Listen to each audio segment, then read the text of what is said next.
El púlpito del tabernáculo metropolitano. Un evangelio digno de morir por él. No. 1734. Sermón predicado el día domingo 12 de agosto del 1883. Por Charles Haddon Spurgeon. En Exeter Hall. Para dar testimonio del evangelio de la gracia de Dios. Hechos las 20 y 24. Sermones.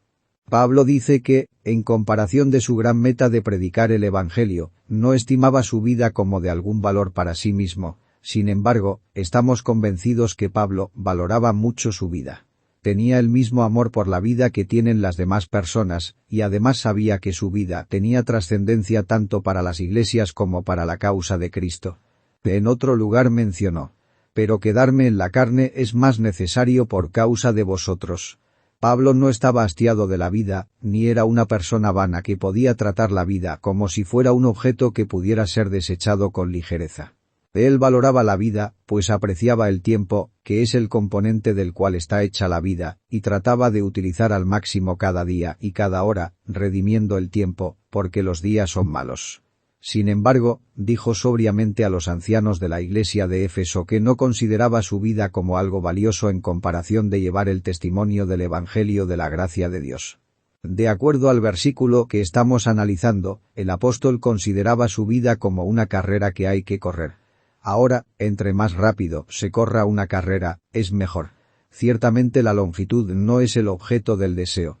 El único pensamiento de un corredor es cómo puede llegar más rápido a la meta. Él no da ninguna importancia al terreno que pisa, no le importa la pista sobre la que corre excepto en la medida que es el camino en el que debe correr para alcanzar su fin establecido. Así era la vida para Pablo. Todas las energías de su espíritu estaban consagradas a la obtención de un objetivo, es decir, poder llevar a todas partes el testimonio del evangelio de la gracia de Dios, y la vida que vivía aquí abajo solamente era valorada por él como un medio para alcanzar ese fin. Pablo también consideraba el evangelio, y su ministerio de dar testimonio de él, como un depósito sagrado que le había encargado el propio Señor. Pablo se veía a sí mismo como encomendado con el evangelio, y tenía la determinación de ser fiel, aunque esto le costara la vida. Él dice que acabe mi carrera y el ministerio que recibí del Señor Jesús. A través del ojo de su mente veía al Salvador tomando en sus manos traspasadas el invaluable estuche que contiene la joya celestial de la gracia de Dios, y diciéndole: «Te he redimido con mi sangre, y te he llamado por tu nombre, y ahora entrego en tus manos esta joya, para que la cuides, y la guardes con la sangre de tu corazón, si es preciso. Te doy el encargo que vayas por todas partes, en lugar mío y en mi nombre, y que des a conocer a todas las naciones bajo el cielo el evangelio de la gracia de Dios». Todos los creyentes ocupan un lugar más o menos parecido. Ninguno de nosotros tiene el llamado de apóstol, y es posible que no todos hayamos recibido el llamamiento para predicar públicamente la palabra de Dios. Pero a todos se nos pide que seamos valientes a favor de la verdad en esta tierra, y que contendamos eficazmente por la fe que fue entregada una vez a los santos. Hacer esto en el espíritu del apóstol de los gentiles.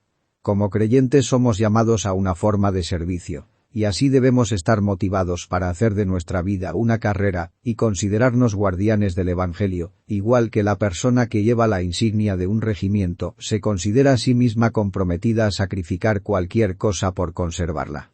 Pablo era un verdadero héroe, un héroe de una estampa más noble que esos valerosos griegos cuyas historias todavía conmueven la sangre e incendian el alma.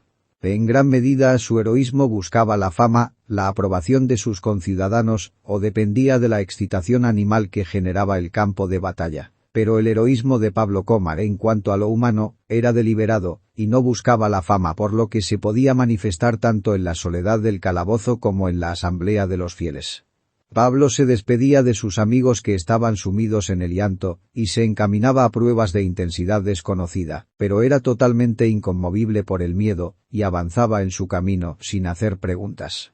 No puedo evitar que su despedida de los ancianos traiga a mi memoria la antigua narración de Epaminondas, el general de Tebas que, cuando fue mortalmente herido por una lanza espartana, cuya punta había permanecido metida en su cuerpo, pidió a sus amigos que la dejaran allí un poco de tiempo, pues dijo: «Si muero sin ser conquistado he vivido lo suficiente». Y cuando le dijeron que habían ganado la batalla y que sus camaradas habían resultado victoriosos, les pidió que le sacaran la punta de la lanza para poder morir. Alguien le hizo la observación que había caído, pero que no había perdido su escudo, y que se había obtenido la victoria, a lo que respondió exhalando su último suspiro, el Epaminondas, que así muere, no muere.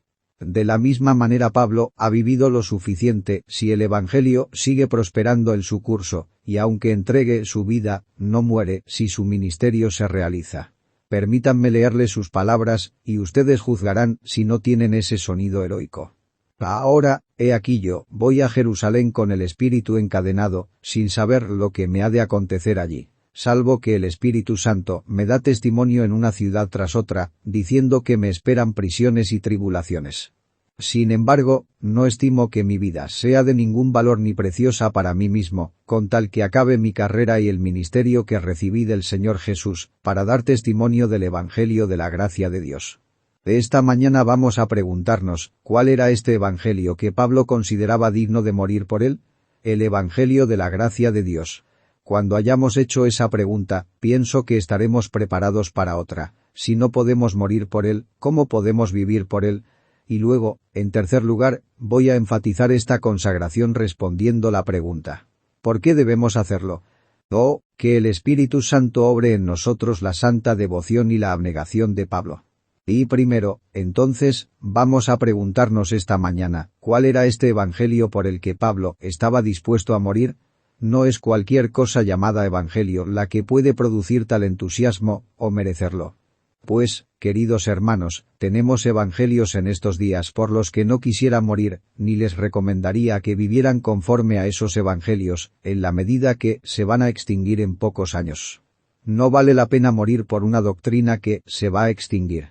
He vivido lo suficiente para ver media docena de evangelios que han surgido, han florecido y han decaído. Me dijeron hace mucho tiempo que mi vieja doctrina calvinista se quedó rezagada, y era una cosa desgastada, y después escuché que la enseñanza evangélica en cualquiera de sus formas era una cosa del pasado, y que debía ser suplantada por el pensamiento avanzado. He oído acerca de mejoras que se le hacen a la fe histórica y posteriormente de más mejoras. Y los teólogos que filosofan todavía están mejorando su teología.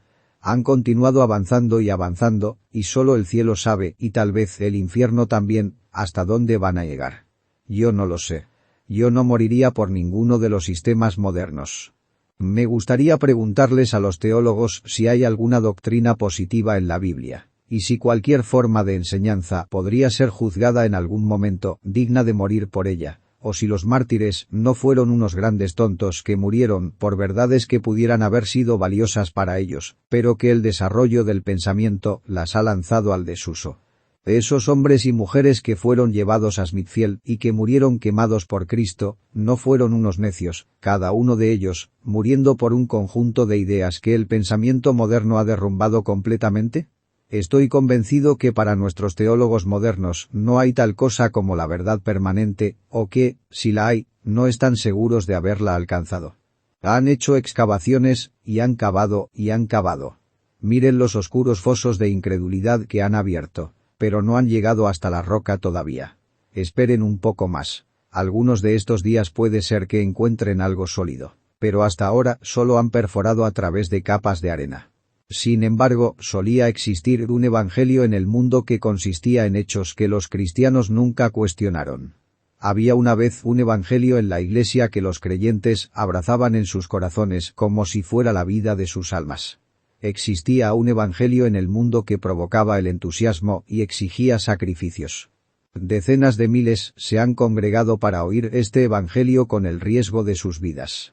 Los hombres lo han proclamado a pesar de las persecuciones de los tiranos, y lo han perdido todo, y han ido a prisión y a la muerte por el Evangelio, cantando salmos en todo momento. ¿Ya no existe ese Evangelio? ¿O hemos llegado a la región de las nubes, donde las almas se mueren de hambre por las suposiciones, y ya no pueden experimentar ni la confianza ni el ardor? Hay ahora discípulos de Jesús que deben ser alimentados con la espuma del pensamiento y con el viento de la imaginación, alimentos con los que los hombres se tornan sesudos y magnánimos. De ningún modo, más bien, No vamos a regresar al alimento sustancial de la revelación infalible, y clamar al Espíritu Santo para que nos alimente por medio de su inspirada palabra. ¿Cuál es este evangelio que Pablo valoraba más que su propia vida? Era llamado por él el evangelio de la gracia de Dios. Lo que impactaba con más fuerza al apóstol en el evangelio era que consistía en un mensaje de gracia solamente. En medio de la melodía proveniente de las buenas nuevas, una nota sonaba sobre todas las demás y agradaba el oído del apóstol. Esa nota era la gracia de Dios. Esa nota él consideraba como característica de todo el melodioso acorde. El evangelio era el evangelio de la gracia de Dios. En estos días esa palabra gracia no se escucha muy a menudo. Se nos habla acerca de deberes morales, y de ajustes científicos y del progreso humano. Pero, ¿quién nos habla de la gracia de Dios excepto unos cuantos individuos anticuados que pronto habrán desaparecido? Yo estoy aquí esta mañana como uno de esos individuos anticuados y voy a tratar de hacer sonar esa palabra gracia de tal manera que quienes conocen su sonido de gozo estarán muy contentos, y quienes lo desprecian sentirán punzadas en su corazón. Gracia es la esencia del Evangelio. Gracia es la única esperanza para este mundo caído. Gracia es el único consuelo de los santos que esperan la gloria. Tal vez Pablo tenía una visión más clara de la gracia que aun Pedro, o Santiago o Juan, y por eso se le dedica un espacio mucho mayor en el Nuevo Testamento. Los otros escritores apostólicos sobrepasaban a Pablo en ciertos aspectos, pero Pablo se distinguía como el primero y el más notable en lo relativo a la doctrina de la gracia por su profundidad y su claridad. Necesitamos de nuevo a Pablo, o por lo menos el evangelismo de Pablo y la precisión paulina. Él acabaría pronto con los nuevos evangelios, y diría de quienes lo siguen: estoy asombrado de que tan pronto os estéis apartando del que os llamó por la gracia de Cristo, para ir tras un evangelio diferente. No es que haya otro evangelio, sino que hay algunos que os perturban y quieren pervertir el evangelio de Cristo. Permítanme tratar de explicar de manera breve cómo el Evangelio es buenas nuevas de gracia. El Evangelio es un anuncio que Dios está preparado para tratar con el hombre culpable sobre la base de un favor inmerecido y por pura misericordia. No serían buenas noticias decir que Dios es justo, pues, en primer lugar, esas no son noticias. Sabemos que Dios es justo, la conciencia natural enseña eso al hombre. Que Dios castiga el pecado y premia la justicia no es ninguna noticia, y si fuera una noticia, no sería una buena noticia, pues todos hemos pecado, y sobre la base de justicia debemos perecer. Pero es una noticia, y noticia del mejor tipo, que el juez de todo está preparado para perdonar la transgresión, y para justificar al impío. Es una buena noticia para los pecadores que el Señor borrará el pecado, cubrirá con justicia al pecador, y le dará su favor, y no como resultado de que el pecador haya hecho algo, o que va a hacer algo, sino por gracia soberana. Aunque todos, sin ninguna excepción, somos culpables, y justamente condenados todos por nuestros pecados, sin embargo Dios está listo para tomarnos del lugar donde estamos bajo la maldición de su ley, para darnos toda la bendición de hombres justos, como un acto de pura misericordia. Recuerden cómo David comprendió esto y habló al respecto en el Salmo 32. Bienaventurado aquel cuya transgresión ha sido perdonada, y ha sido cubierto su pecado. Bienaventurado el hombre a quien Jehová no atribuye iniquidad, y en cuyo espíritu no hay engaño. Este es un mensaje digno de que muramos por él, y ese mensaje dice que por medio del pacto de gracia Dios puede ser justo, y sin embargo puede justificar al creyente en Jesús, que puede ser el justo juez de los hombres, y sin embargo los creyentes pueden ser justificados inmerecidamente por su gracia por medio de la redención que es en Cristo Jesús. Que Dios es misericordioso y lleno de gracia, y está listo para llenar de bendiciones al menos digno, es una maravillosa noticia, digna de que un hombre se pase la vida entera divulgándola. Mi corazón da saltos dentro de mí en la medida que la voy repitiendo en este gran saón, diciendo a los penitentes, a los abatidos, a los que están desesperados que, aunque sus pecados merezcan el infierno, a pesar de ello, la gracia puede darles el cielo, y hacerlos dignos de él. Y eso como consecuencia de un soberano acto de amor, de manera completamente independiente de su carácter o de sus merecimientos, puesto que el Señor ha dicho: tendré misericordia de quien tenga misericordia, y me compadeceré de quien me compadezca. Hay esperanza para quien está más desesperado. Puesto que no depende del que quiere ni del que corre, sino de Dios quien tiene misericordia, hay una puerta de esperanza abierta para quienes de otra manera solo pueden desesperar. Es como si hubiera habido un gran juicio, y el juez hubiera pasado de condado en condado, y un número de prisioneros hubiera sido condenado y los procedimientos legales hubieran llegado a su fin y solo quedaran pendientes de ejecución las sentencias. He aquí, súbitamente, las trompetas de plata de los mensajeros vestidos con vestidos de seda proclaman que el rey ha descubierto un método por el cual, sin violar la justicia, puede dar pura misericordia a los condenados, y así otorgarles un perdón inmerecido, liberación inmediata de la cárcel, y un lugar en el servicio y en el favor de su majestad. ¿Acaso no son estas buenas nuevas en las celdas de los condenados, no es cierto? ¿No serías feliz de llevar tales noticias a los pobres prisioneros? A Pablo, yo puedo entender tu santa excitación acerca de tal revelación como es la gracia inmerecida. Te entiendo que estés dispuesto a gastar tu vida con tal de poder decir a tus compañeros pecadores que la gracia reina a través de la justicia para vida eterna. Pero el Evangelio nos dice otras cosas más, es decir, que para poder tratar con los hombres en el terreno del favor inmerecido, el propio Dios Padre ha quitado el gran obstáculo que obstruía el camino de la misericordia. Dios es justo. Esa es una verdad indiscutible. La conciencia del hombre sabe que es así, y la conciencia del hombre no descansará tranquila nunca hasta que pueda ver que la justicia de Dios es vindicada. Por lo tanto, para que Dios pueda tratar con justicia con los hombres sobre la base de pura misericordia, dio a su unigénito Hijo, para que por su muerte la ley pueda recibir su cumplimiento, y los eternos principios de su gobierno puedan ser mantenidos. Jesús fue designado para estar en el lugar del hombre, para llevar el pecado del hombre, y sufrir el castigo de la culpa del hombre. Cuán claramente dice esto el profeta Isaías, en su capítulo 53. Él es ahora salvo con toda seguridad, porque no se ha hecho de lado el mandamiento ni ha sido revocada la pena. Se hace y se sufre todo lo que puede ser exigido por la justicia más severa, y a pesar de eso la gracia tiene sus manos desatadas para distribuir perdones a quien quiera. Se deja ir libre al deudor, pues la deuda ha sido pagada. Vean al Salvador agonizante, y oigan decir al profeta: el castigo que nos trajo paz fue sobre él, y por sus heridas fuimos nosotros sanados. Aquí también, todo es por gracia. Hermanos, fue por la gracia de Dios que Él decidió establecer y aceptar una expiación, suministrando Él mismo la expiación, pagando Él mismo el costo. He aquí la maravilla del tema. El propio ofendido aporta la reconciliación. Él tenía un hijo único, y sin dudar y queriendo que no hubiera ningún obstáculo en su camino para tratar con los hombres sobre la base de la pura gracia, tomó a su hijo de su pecho, le permitió asumir nuestra frágil naturaleza, y le permitió morir en esa naturaleza, el justo por los pecadores, para llevarnos a Dios. Ustedes admiran a Abraham por estar dispuesto a sacrificar a Dios a su hijo. Admiren mucho más a Jehová que da a su hijo por los pecadores. En esto consiste el amor.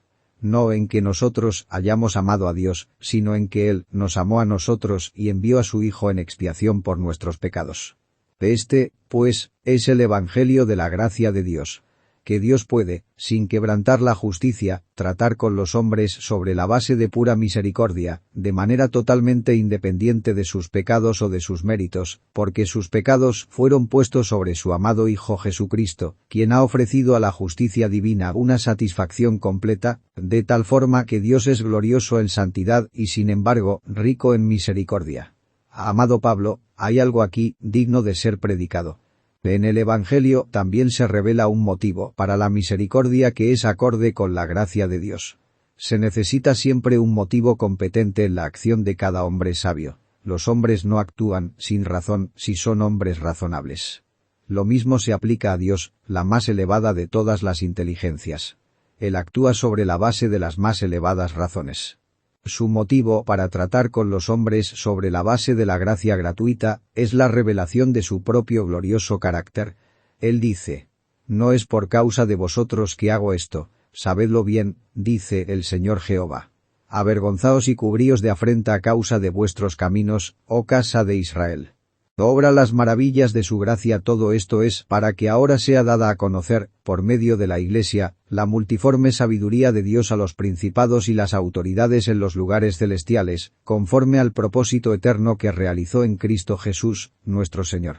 Él encuentra un motivo en su propia naturaleza y en su misericordia, puesto que no puede encontrarlo en ninguna otra parte.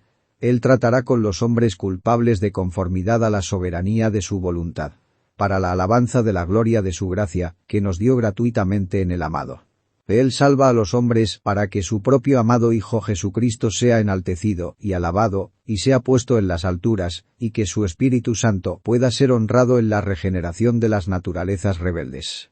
Oigan esto, ustedes que sienten su culpabilidad. Dios puede, sin quebrantar su justicia, tratar con ustedes sobre la base de pura gracia, y ha encontrado una razón para hacerlo, una razón que es válida tanto para el peor de los hombres como para el mejor. Si es por causa de su propia gloria que Él salva a los pecadores culpables, entonces se abre una ventana a través de la cual puede llegar la luz a aquellos que se encuentran en la espesa tiniebla de la desesperación. Para cumplir con los designios de la gracia era necesario que se preparara un mensaje del Evangelio que fuera lleno de promesa, aliento y bendición, y verdaderamente ese mensaje nos ha sido entregado, pues ese Evangelio que predicamos ahora está lleno de gracia hasta el borde. Habla de esta manera: pecador, tal como eres en este momento, vuélvete al Señor, y Él te recibirá lleno de gracia y te amará inmerecidamente. Dios ha dicho: porque seré misericordioso en cuanto a sus injusticias y jamás me acordaré de sus pecados. Es por Cristo, y no a causa de agonías o lágrimas o aflicciones de ustedes, que Él quitará los pecados de ustedes y los pondrá tan lejos como el este lo está del oeste. Él dice: venid, pues, y razonemos juntos. Aunque vuestros pecados sean como la grana, como la nieve serán emblanquecidos. Aunque sean rojos como el carmesí, vendrán a ser como blanca lana. Pueden venir a Jesús tal como son, y Él les dará una remisión total de sus pecados si creen en Él. El Señor dice hoy: no busquen dentro de ustedes, como si quisieran algún mérito allí, sino mírenme a mí, y sean salvos. Yo daré mis bendiciones que no dependen de ningún mérito, de conformidad a la expiación de Cristo Jesús. Él dice: no busquen dentro de ustedes como si quisieran encontrar fortaleza para la vida futura. Yo me he convertido en su fortaleza y en su salvación, porque aun siendo ustedes débiles, a su tiempo Cristo murió por los impíos. La invitación del Evangelio es: oh, todos los sedientos, venid a las aguas. Y los que no tienen dinero, venid, comprad y comed. Venid, comprad sin dinero y sin precio, vino y leche. Vengan y sean bienvenidos, ustedes cojos, ustedes que renquean, ustedes ciegos, ustedes que se han extraviado, ustedes sucios, miserables. Ustedes están invitados, no porque son buenos, sino porque son malos, no porque están llenos de esperanza, sino porque están desesperados. El mensaje del Evangelio es de gracia, porque está dirigido a quienes tienen por único mérito su necesidad. Los sanos no tienen necesidad de médico, pero los que están enfermos sí. Cristo no vino para llamar a los justos, sino a los pecadores al arrepentimiento. Vengan, pues, ustedes que están moralmente enfermos, ustedes cuyas frentes son blancas porque están llenas de la lepra del pecado. Vengan y sean bienvenidos, pues para ustedes es proclamado con autoridad divina este gratuito Evangelio. Un mensaje así, ciertamente es digno de todo esfuerzo para difundirlo en todas partes, y es tan bendito, tan divino, que gozosamente derramaríamos nuestra sangre para proclamarlo. Más aún, hermanos, para que esta bendición del Evangelio pueda estar al alcance de los hombres, la gracia de Dios ha adoptado un método adecuado a su condición. ¿Cómo puedo ser perdonado?, dice alguien, díganme la verdad rápidamente. Cree en el Señor Jesucristo, y serás salvo. Dios no te exige buenas obras, ni tampoco buenos sentimientos, sino que aceptes eso que Él ofrece de manera inmerecida. Esto es la fe, que creas que Jesucristo es el Hijo de Dios, y que tú pongas toda tu confianza en Él. Pero a todos los que le recibieron, a los que creen en su nombre, les dio derecho de ser hechos hijos de Dios. Si tú crees, eres salvo. La salvación proviene de la fe, a fin de que sea según la gracia, para que la promesa sea firme para toda su descendencia. ¿Acaso dices tú, pero la fe misma está lejos de mi alcance? Entonces, se nos dice en el Evangelio de la gracia de Dios que aún la fe es un don de Dios, y que Él la da a los hombres por medio de su Espíritu Santo, pues sin ese Espíritu ellos están muertos en sus delitos y pecados. Oh, qué gracia es esta, que la fe que se nos pide también es otorgada como un don. Pero dice uno, si fuera a creer en Cristo y mis pecados pasados fueran perdonados, me temo que volvería a pecar, pues no hay ninguna fuerza en mí que me permita guardarme para el futuro. Escucha, el Evangelio de la gracia de Dios es este, que Él te sostendrá hasta el final. Que Él preservará vivo en ti ese fuego que Él enciende, pues dice, yo doy a mis ovejas vida eterna, y en otra parte dice, el agua que yo le daré será en él una fuente de agua que salte para vida eterna. Las ovejas de Cristo nunca perecerán, ni nadie podrá arrebatarlas de su mano. Hombre culpable, ¿oyes esto? Tú, que no has hecho absolutamente nada para merecer la gracia de Dios, su gracia inmerecida viene a ti, sí, aún a ti. Y si se te da la voluntad para recibirla, en este mismo día eres un hombre salvo, y salvo para siempre más allá de toda duda. Lo digo de nuevo, este es un evangelio tan digno de que lo prediquemos que puedo muy bien entender a Pablo cuando dice, sin embargo, no estimo que mi vida sea de ningún valor ni preciosa para mí mismo, con tal que acabe mi carrera y el ministerio que recibí del Señor Jesús, para dar testimonio del evangelio de la gracia de Dios. Leí en un viejo libro acerca de un sueño de alguien que estaba preocupado por su alma. Cayó dormido y soñó que estaba en la selva y había una terrible tormenta. Los rayos caían muy cerca de él y la voz de los truenos hacía temblar la tierra sobre la que estaba. Buscaba con ansiedad a algún albergue. Corrió a la primera casa que encontró, pero le negaron la entrada. El que vivía en esa casa se llamaba Justicia, que dijo con tonos teñidos por la cólera: «Lárgate de aquí. Yo no puedo proteger a un criminal, a un traidor de su rey y Dios». Huyó entonces hacia la siguiente casa, que resultó ser la mansión de la verdad. La verdad vino a la puerta con calma, pero mostrando un semblante duro, y dijo: «Tú estás lleno de falsedad, no puedes pernoctar aquí». Entonces huyó al hogar de la paz, que estaba cerca de allí, con la esperanza que allí tal vez podría protegerse de la tormenta. Pero la paz dijo: «Fuera de aquí. No hay paz para los malos, dice Jehová». Entonces ya no supo qué hacer, pues la tormenta aumentaba su furia. Cuando he aquí, vio un portal sobre el que estaba escrita la palabra misericordia. «Ahí», dijo él, «este es el lugar para mí, pues yo soy culpable». La puerta se abrió y fue bienvenido allí. A esa casa yo los invito. Pasen adelante y descansen. Tú que no puedes quedarte con la justicia, ni con la paz, ni con la verdad, puedes venir a la misericordia y recibir abundante gracia. ¿Pareces inclinado a aceptar el camino y el método de gracia? Déjame hacerte una prueba. Algunos hombres piensan que aman algo y sin embargo no es así, pues han cometido un error al respecto. ¿Entiendes que no puedes reclamar nada ante Dios? Él dice: «Tendré misericordia del que tendré misericordia y me compadeceré del que me compadeceré». En lo que concierne a la pura misericordia, nadie puede argumentar ningún mérito. De hecho, no puede existir ningún mérito. Si es por gracia, entonces no es porque se debe algo, y si es porque se debe algo, entonces no es por gracia. Si Dios quiere salvar a un hombre, y a otro quiere dejar que perezca en su propio pecado, ese otro no puede atreverse a disputar con Dios. O si lo hace, la respuesta es: ¿no puedo hacer con lo mío lo que quiero? O, me da la impresión que te estás batiendo en retirada. Ve, tu orgullo se rebela en contra de la soberanía de la gracia. Déjame llamarte aquí otra vez.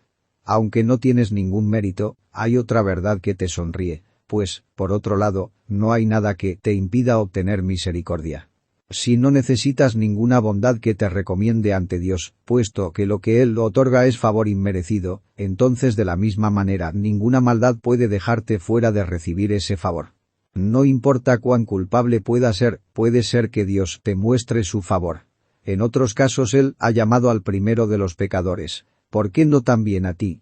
En todo caso, ninguna agravación de pecado, ni continuación de pecado, ni ninguna altura de pecado, pueden constituir una razón para que Dios no te vea con la disposición de derramar su gracia sobre ti. Pues, si la pura gracia y ninguna otra cosa sino la gracia es lo que cuenta, el transgresor más negro puede ser salvo. En su caso hay lugar para que la gracia manifieste su grandeza. He escuchado a algunos hombres que se excusan basándose en la doctrina de la elección, y han dicho: ¿qué pasa si no soy elegido? Me parece mucho más sabio decir: ¿qué pasa si soy elegido? Sí, soy elegido si creo en Jesús, pues nunca se ha dado el caso de que un alma descanse sobre la expiación de Cristo sin haber sido elegida por Dios desde antes de la fundación del mundo.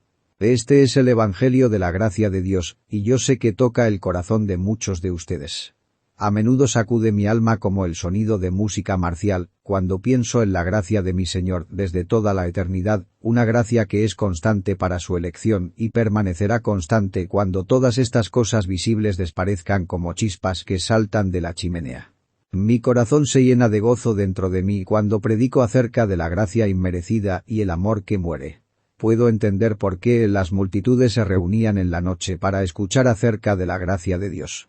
Puedo entender a esos escoceses presbiterianos que suscribieron el pacto nacional cuando se reunían en las colinas pelonas para escuchar con ojos llenos de brillo a Cameron que predicaba sobre la gracia del gran rey. Hay algo en el Evangelio de la gracia inmerecida que es digno de predicarse, digno de escucharse, digno de nuestra vida y digno de nuestra muerte. Segundo. Esto me lleva al segundo encabezado.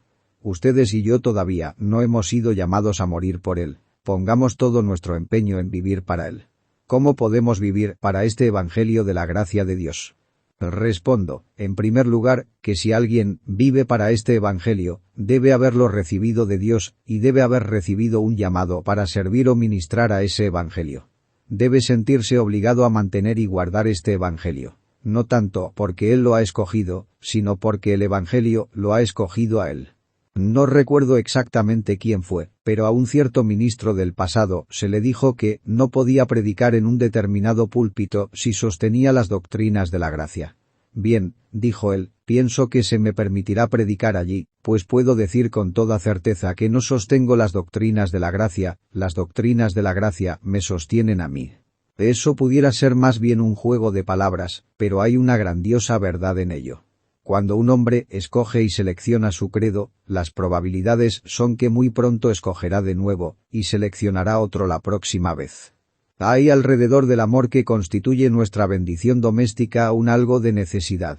Nuestro cónyuge amado fue una vez elegido por nosotros, y sin embargo nosotros no pudimos evitarlo, fuimos arrastrados y dominados y así terminamos por casarnos. No todo se debió a una elección, también hubo un poder místico que encadenó nuestros corazones. Estoy seguro que así sucede también con las doctrinas de la gracia si creemos en ellas.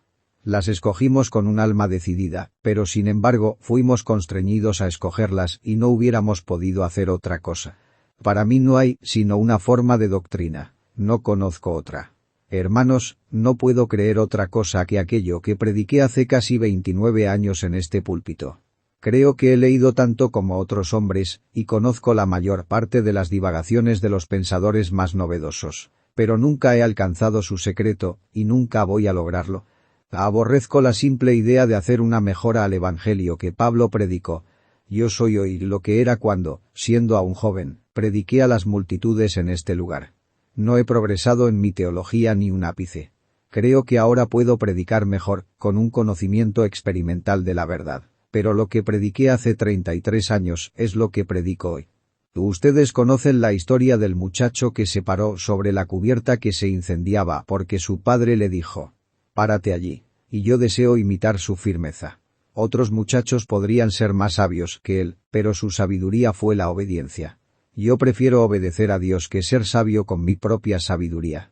El Evangelio que la Biblia ha revelado, y que el Espíritu Santo me ha enseñado, es el que debo predicar, y ningún otro. Soy incapaz de creer en lo novedoso de la hora. Debo permanecer en mi vieja fe. Yo quiero decir con Lutero: no puedo evitarlo, que Dios me ayude. No conozco ningún otro Evangelio hoy que el que conocí cuando por primera vez creí en Jesús. Sé que somos salvos por gracia por medio de la fe, y eso no de nosotros, pues es un don de Dios. ¿Qué más necesito saber? Ustedes pueden dejar esta roca si quieren, hermanos míos, pues tal vez pueden nadar muy bien. Pero yo me debo quedar donde estoy, pues de lo contrario me ahogaría. Cuando se escuche el chasquido de la condenación, yo estaré aquí, con la ayuda de Dios, creyendo el Evangelio de la gracia de Dios y no creeré en ningún otro credo. Espero que haya algo de pegadizo y pertinaz que ayudará a preservar, si no a difundir el Evangelio. La firmeza en estos tiempos específicos tiene un valor especial, y yo los exhorto a tener esa firmeza. Les suplico que se mantengan firmes mientras vivan en ese Evangelio que han recibido, en el Evangelio de la gracia de Dios. La siguiente cosa que hizo Pablo fue darlo a conocer. Dondequiera que iba publicaba el Evangelio. Esto es lo que debemos hacer. Oh, dice alguien, no puedo darlo a conocer. ¿Por qué no? Pues soy una persona de no muy buena apariencia, y no creo que la gente me miraría con respeto. Es lo mismo que decían de Pablo. Su presencia personal es débil. Oh, pero yo no soy un buen orador. Justamente eso lo mismo que decían de Pablo. Su discurso es despreciable. Oh, pero si yo fuera a decir algo, no podría adornarlo con figuras del lenguaje o ilustrarlo con un símil. No podría ni siquiera citar alguna poesía para afinar mi presentación. Pablo también usaba un lenguaje muy sencillo. Dice, no fui con excelencia de palabras o de sabiduría. Muchos de los otros maestros eran grandes oradores, pero Pablo siempre quiso huir de la oratoria. Él se preparaba para predicar y dejaba que la verdad fluyera de su boca con libertad, a su manera. Y creo que en estos tiempos necesitamos una raza de predicadores que no sean finos, o académicos, o retóricos, o sensacionales. Hombres de quienes digas cuando los hayas escuchado. No puedo explicarme por qué la gente se congrega a escuchar tal ministerio. La única razón por la que asisten es por lo que el hombre dice, pues no lo dice grandiosamente, ni parece tampoco que quisiera hacerlo, parece que lo único que quisiera es sacar el mensaje de su corazón y ponerlo en los corazones de la gente. Eso es justamente lo que Pablo hacía. ¿Acaso no crees que podrías predicar el Evangelio de la manera en que Pablo lo hacía? Oh, pero tengo tantas debilidades. Sí, Pablo decía que se gloriaba en sus debilidades porque el poder de Cristo descansaba en él de manera más clara. Cuando terminaba de predicar, la gente no podía decir, oh, entendemos por qué nos sentíamos así. Vemos que Pablo domina todos los secretos de la oratoria. Entendemos de manera muy clara por qué su discurso penetró en nuestros corazones. Tiene una voz tan melodiosa, clara como una campana. Entendemos por qué nos gusta escucharlo. Tiene unos ojos tan expresivos, pueden mirar en nuestras almas.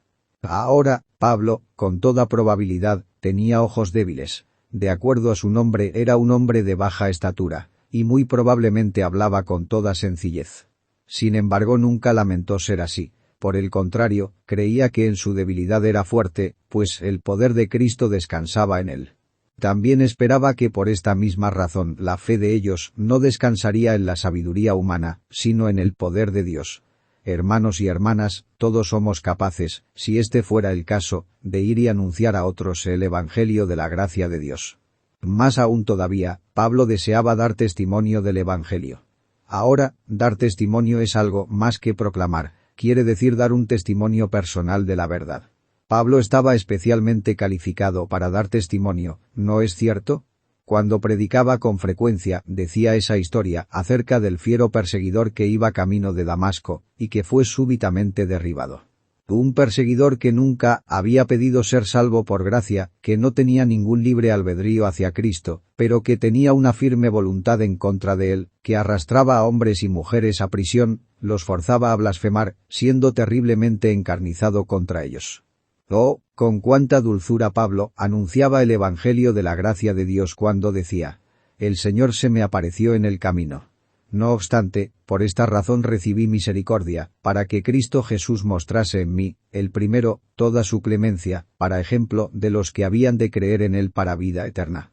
Amigo, ¿no podrías tú contar tu conversión y hacer saber a los hombres cómo la gracia inmerecida vino a ti cuando no la estabas buscando? Pablo no terminaba allí. A menudo contaba sus consuelos, cómo el Evangelio lo había confortado cuando había sido apedreado y juzgado por falsos hermanos, y sin embargo había sido sostenido por la gracia de Dios. Pablo podía comentar también acerca de sus gozos celestiales. Cuán a menudo había sido elevado, recibiendo el triunfo en Cristo al alimentarse con el Evangelio de la gracia de Dios. Su experiencia personal del poder del Evangelio en sí mismo fue lo que él usaba como el grandioso instrumento y argumento para difundir el Evangelio. Esto es el significado de dar testimonio.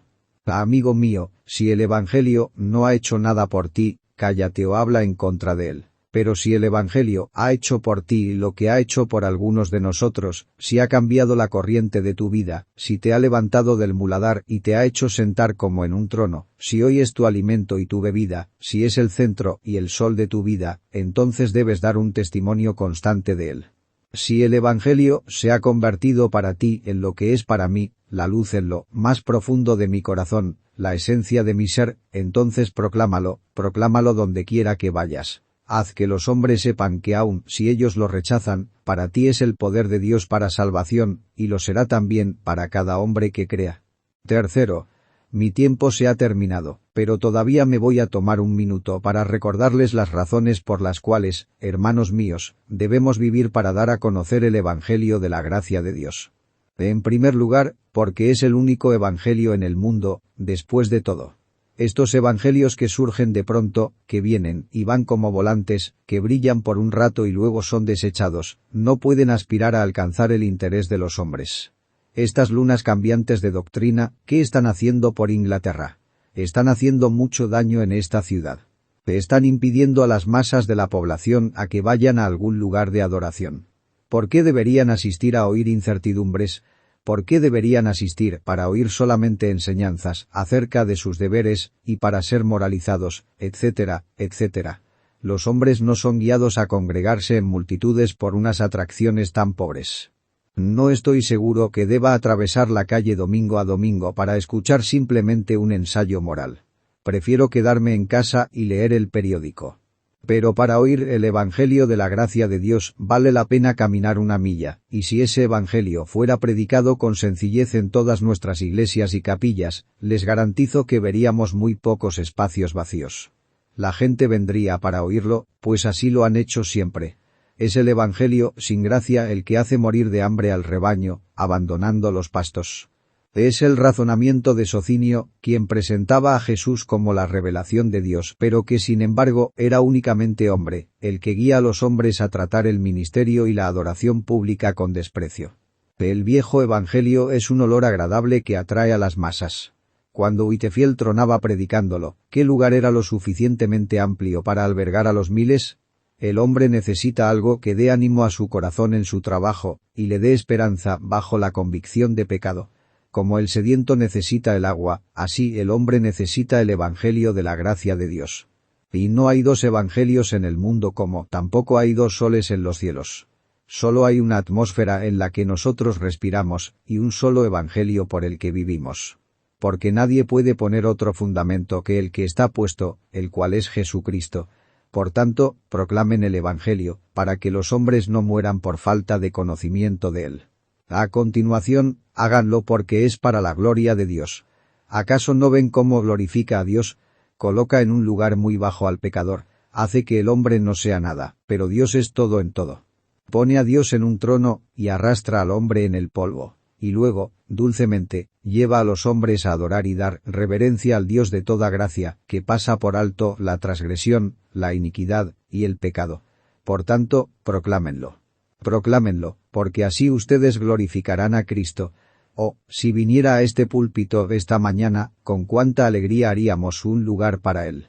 Si solo pudiéramos ver su cabeza, esa querida cabeza majestuosa, ¿no nos inclinaríamos todos para adorarlo? Y si luego él hablara y dijera: Amados míos, he encomendado a ustedes mi evangelio. Manténgalo fielmente tal como lo han recibido. No permitan la entrada de las nociones ni las invenciones de los hombres, pero sostengan la verdad tal como la han recibido. Y vayan y proclamen mi palabra, pues tengo otras ovejas que todavía no están en mi rebaño, que deben ser traídas. Y ustedes todavía tienen hermanos que son pródigos, y ellos deben venir a casa. Yo digo, si él viera a cada uno de ustedes en el rostro, y les hablara así, su alma respondería: Señor, voy a vivir para ti. Voy a darte a conocer. Voy a morir por ti si es necesario para publicar el Evangelio de Jesucristo. Ahora, si ustedes y yo nos levantáramos este día, y que el Espíritu Santo de Dios nos ayude a hacerlo, y comenzáramos a proclamar el Evangelio de la gracia de Dios, ¿saben lo que pienso que pasaría con seguridad? Yo profetizo los mejores resultados. Nos dicen que los males de todo tipo se están fortaleciendo, y hermanos, oscuramente profético, nos dicen que tiempos terribles vienen y no puedo decirles cuán terribles van a ser.